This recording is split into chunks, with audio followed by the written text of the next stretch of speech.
Welcome two days 10 vlog. வணக்கம் மக்களே.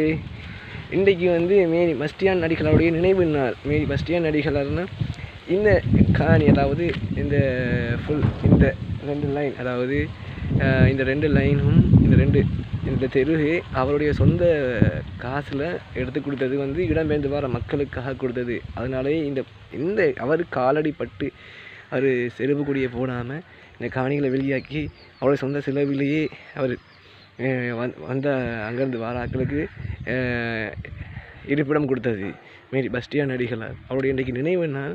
அவருடைய நினைவு நாளை வந்து இந்த பக்கத்தில் இருக்கிற இந்த சர்ச்சில் வந்து பூசை வச்சு,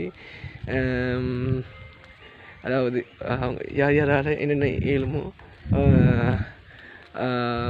சாப்பாடு இல்லை ஏதாவது கொடுப்பாங்க மக்களுக்கு. இது வந்து ஒவ்வொரு வருடமும் எனக்கு நினைவு தெரிஞ்சதுலேருந்து இது நடந்துக்கு தான் இருக்குது.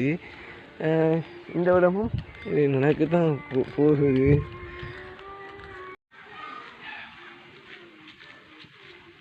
இந்த 40வது தடவை நடக்குது. 40 வருஷமாக இது நடக்குது.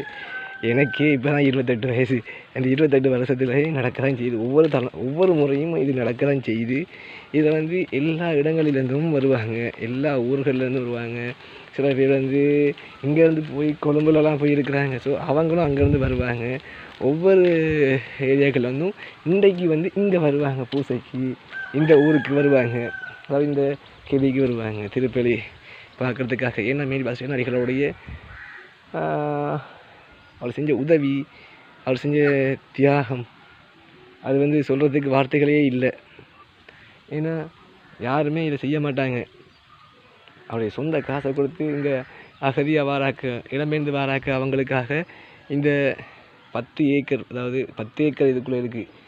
இவ்வளோ காணியை அவர் வந்து சொந்த காசில் வந்து வாங்கி கொடுத்து அவர் வந்து இந்த உதவி செஞ்சது. இதனாலேயே யாருமே மறக்க மாட்டாங்க. ஒவ்வொரு வருஷமும் அவரோட நினைவை வந்து மறக்காமல் அவங்க வந்து இதில் பூசை வச்சு பன்னோ இல்லை சாப்பாடோ இல்லை குளிர்பானங்களோ ஏதாவது ஒன்று கொடுத்து அவங்க வந்து நன்றியை தெரிவிப்பாங்க. நன்றியை தெரிவிக்கிற விதமாக இது நடக்கும். ஒவ்வொரு வருடமும் 1ஆம் மாதம் 6ஆம் தேதி இது ஒவ்வொரு வருடமும் நடக்கக்கூடியது. இது வந்து எல்லா இடங்கள்லேருந்து வருவாங்க. இதுக்கான திருப்பலி வந்து திருப்பலி வந்து பின்னேரத்தில் நடக்கும்.